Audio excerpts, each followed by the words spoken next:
આ નિર્દેશક મુજબ જો દેશની વાસ્તવિક રાષ્ટ્રીય આવકમાં લાંબા ગાળા સુધી સતત વધારો થઈ રહ્યો હોય તો દેશમાં આર્થિક વિકાસ થઈ રહ્યો છે એમ કહેવાય. રાષ્ટ્રીય આવકના વૃદ્ધિ દર નિર્દેશક મુજબ જો દેશની વાસ્તવિક રાષ્ટ્રીય આવકમાં લાંબા સમયગાળા સુધી સતત વધારો થઈ રહ્યો હોય તો દેશમાં આર્થિક વિકાસ થઈ રહ્યો છે એમ કહેવાય. જો દેશમાં રાષ્ટ્રીય આવક ઊંચા દરે વધતી હોય તો વિકાસનો દર પણ કેવો કહેવાશે? ઊંચો. જો રાષ્ટ્રીય આવક નીચા દરે વધતી હશે તો વિકાસનો દર કેવો કહેવાશે? મંદ. જો દેશમાં રાષ્ટ્રીય આવકમાં વધારો થતો જ નહીં હોય તો અવસ્થા આર્થિક વિકાસને કેવી કહેવાશે? સ્થગિતતા. અને રાષ્ટ્રીય આવકમાં જો ઘટાડો થતો હશે તો આર્થિક વિકાસની પીછેહટની સ્થિતિ ગણાશે.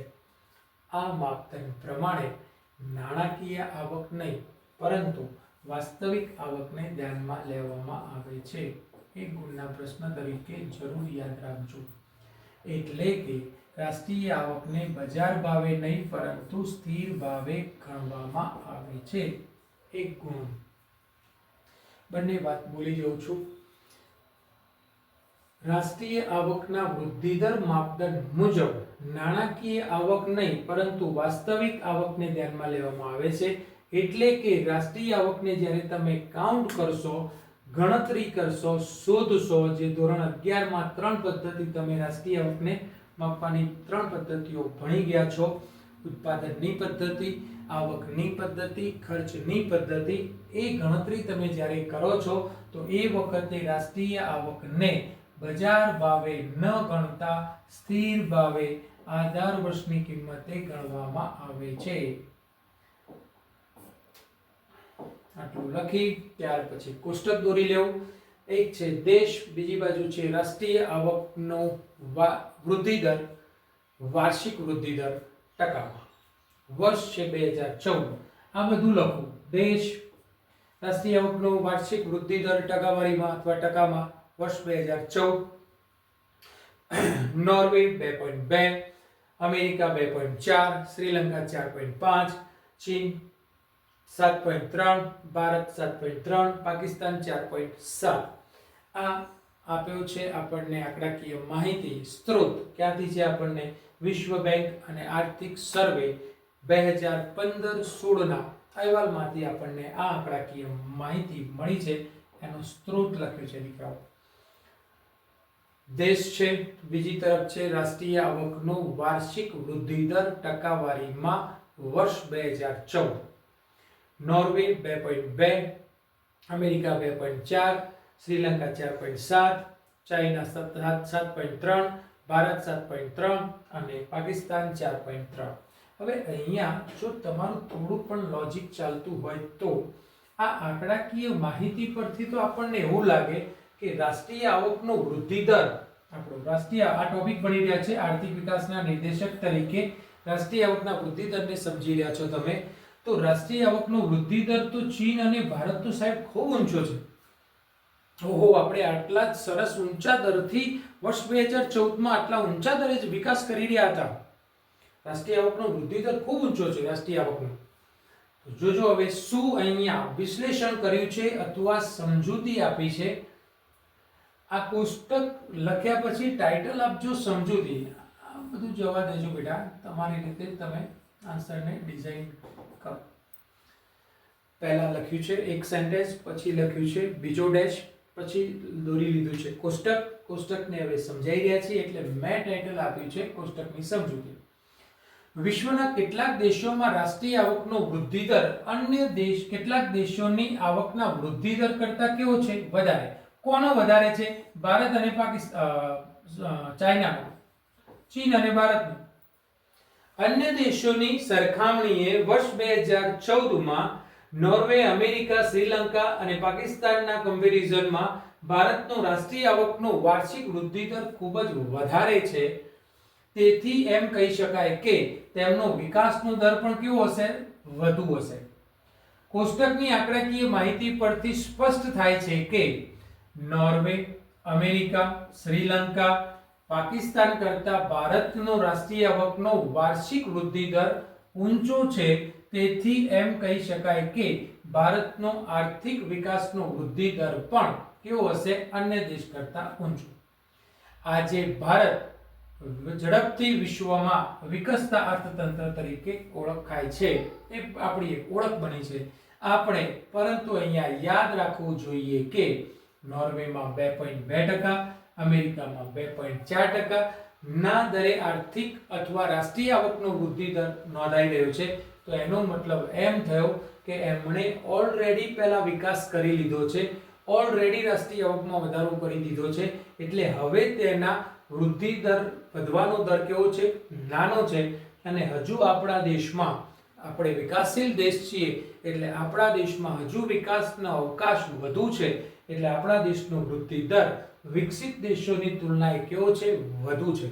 100% આર્થિક રાષ્ટ્રીય આવકનો વૃદ્ધિ દર ઊંચો હોય તો આર્થિક વિકાસનો દર પણ ઊંચો કહી શકાય. પણ તમે નોર્વે અને અમેરિકા કરતા વધારે વિકાસ કરી લીધો છે એવું નહીં કહેવાય.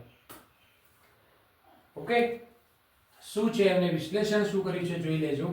પરંતુ અહીંયા યાદ રાખવું જોઈએ કે નોર્વે અને અમેરિકાનો અગાઉ પહેલા ખૂબ વિકાસ થઈ રહ્યો છે. એટલા માટે વર્તમાનમાં 2 થી 3% દરે વિકાસ કરી રહ્યા છે. મર્યાદાઓ. આમ છતાં રાષ્ટ્રીય આવકને વિકાસના એક નિર્દેશ તરીકે સ્વીકારવામાં કેટલીક મર્યાદાઓ જોવા મળે છે. એમાં પહેલી મર્યાદા રાષ્ટ્રીય આવકની ગણતરીની મુશ્કેલી અથવા મર્યાદા, બીજી જોઈશું વસ્તી, અને ત્રીજી જોઈશું રાષ્ટ્રીય આવકની ગણતરીની જુદી જુદી પદ્ધતિઓ. પહેલા જોઈએ રાષ્ટ્રીય આવકના વૃદ્ધિ દરની મર્યાદાઓ. રાષ્ટ્રીય આવકના વૃદ્ધિ દરની મર્યાદાઓ. અલગ પ્રશ્ન ચોક્કસ હા બેટા લખી જ લેજો, પૂછવાની કઈ જરૂર જ નથી. પહેલી મર્યાદા છે રાષ્ટ્રીય આવકને ગણવામાં મુશ્કેલી. ધોરણ 11 જેને યાદ હશે એના માટે બેટર, ખાલી વાંચવાનું, યાદ રહી જશે, યાદ આવી જશે. બેવડી ગણતરી, સ્વ વપરાશની વસ્તુઓ, ઘસારો જાણવાની મુશ્કેલી, ગેરકાયદેસરની આવક, કરટાળો, કરચોરી જેવી પ્રવૃત્તિઓ, સાટા પદ્ધતિ, નિરક્ષરતા, એક કરતા વધુ વ્યવસાયમાં રોકાયેલા હોય.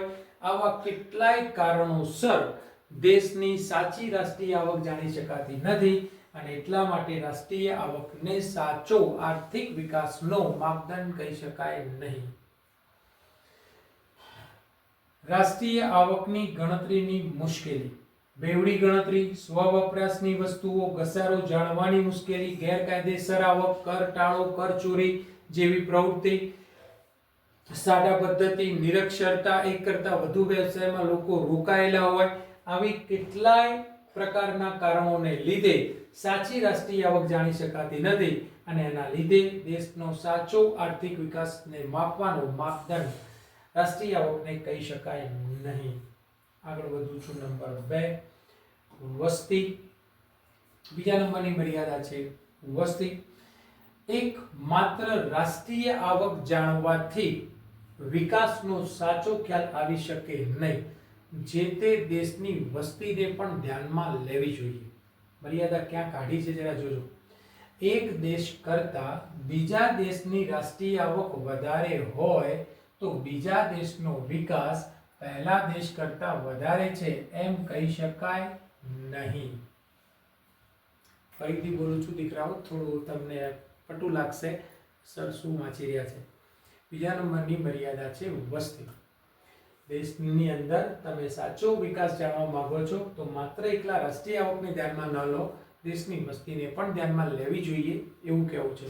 એક દેશ કરતા બીજા દેશની રાષ્ટ્રીય આવક વધારે હોય તો બીજા દેશનો વિકાસ પ્રથમ દેશ કરતા વધારે છે એમ કહી શકાય નહીં. કેમ?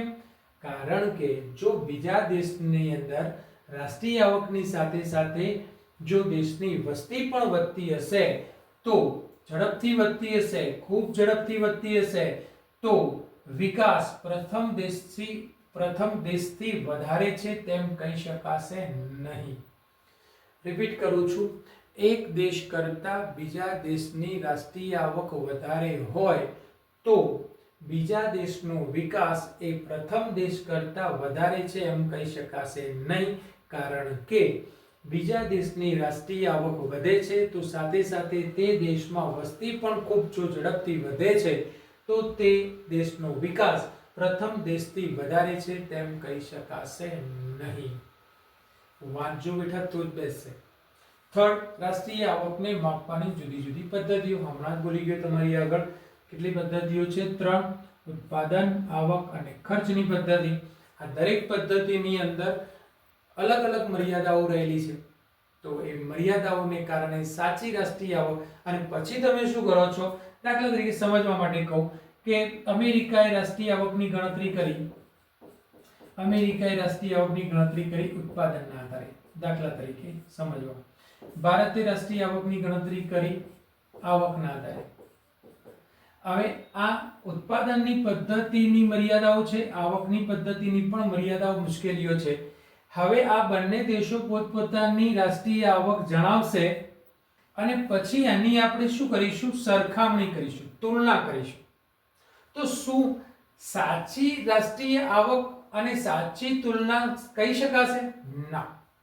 કારણ કે તમે જે પદ્ધતિએ ગણ્યું છે એ પદ્ધતિ અલગ છે અને તેની મર્યાદાઓ કે મુશ્કેલીઓ પણ જુદી જુદી છે, અલગ અલગ છે, જેના કારણે બે દેશો અથવા બધા દેશોની જુદી જુદી રાષ્ટ્રીય આવક ગણતરી કરવાની રીત છે. એટલા માટે તો રાષ્ટ્રીય આવકના આધારે આંતરરાષ્ટ્રીય લેવલે અન્ય દેશો સાથેની તુલના કરવાનું કાર્ય કેવું થઈ જાય છે? મુશ્કેલ. ઓકે સાહેબ, તમે અમારા માટે મુશ્કેલ કરી દીધું, મૌખિક બોલ્યા એમાં. એના કરતા છે બેટર વાંચો. રાષ્ટ્રીય આવક ગણવાની જુદી જુદી પદ્ધતિ. રાષ્ટ્રીય આવક ગણવાની જુદી જુદી પદ્ધતિઓનો વિશ્વમાં ઉપયોગ થાય છે, જેમાં મુખ્ય 3 પદ્ધતિ છે: ઉત્પાદન, આવક અને ખર્ચ. કોઈ એક પદ્ધતિ કરતા બીજી પદ્ધતિથી રાષ્ટ્રીય આવકની ગણતરી કરવામાં આવે તો રાષ્ટ્રીય આવકમાં થોડું ડિફરન્સ, ફેર ઊભો થાય છે. બધા દેશો જુદી જુદી પદ્ધતિથી રાષ્ટ્રીય આવકની ગણતરી કરતા હોય છે, જેના કારણે રાષ્ટ્રીય આવકને આંતરરાષ્ટ્રીય તુલનાનું કાર્ય કેવું બની જાય છે? મુશ્કેલ. ઓકે વિદ્યાર્થી મિત્રો, આજે ખૂબ સરસ રીતે આપણે મતલબ કે ચાલ્યું છે. અહીંયા રાખું છું. સર્વે વિદ્યાર્થીઓને ખાસ એ જણાવવું કે જે ઓનલાઈન બાળકો છે એ લોકોને માટે ખાસ જણાવી લઉં કે ઓનલાઈન જે મારા કોર્સની અંદર બાળકો જોડાય છે એ આ વિડીયોને થોડો મતલબ કે સ્ટોપ કરીને જે પણ સમજાયું છે એને બુકમાં વાંચી ફરીથી સમજી લેવાનો, સ્વ અભ્યાસ કરવાનો પ્રયત્ન કરજો. અને કદાચ કંઈક ડાઉટ લાગે છે તો તમે મને વોટ્સઅપ પર પૂછી શકો છો. ઓકે, કોલ આપણે નથી કરતા એટલા માટે. આ સિવાય યુટ્યુબના જેટલા પણ મારા સ્ટુડન્ટ્સ છે અથવા મને જે સહયોગ આપી રહ્યા છે એ તમામ વિદ્યાર્થીઓ, સહયોગીઓનો, વાલીઓનો, મિત્રોનો, સગા સંબંધીઓનો, બધાનો ફરીથી તમને વારંવાર કહેતો રહું છું, મારા યુટ્યુબ પેજને, મારી યુટ્યુબ ચેનલને લાઈક, શેર, સબસ્ક્રાઇબ કરવાનું ભૂલશો નહીં અને કોમેન્ટ અવશ્ય કરો અને કહેવાનું પણ ભૂલશો નહીં. ખૂબ ખૂબ ધન્યવાદ. Thank you.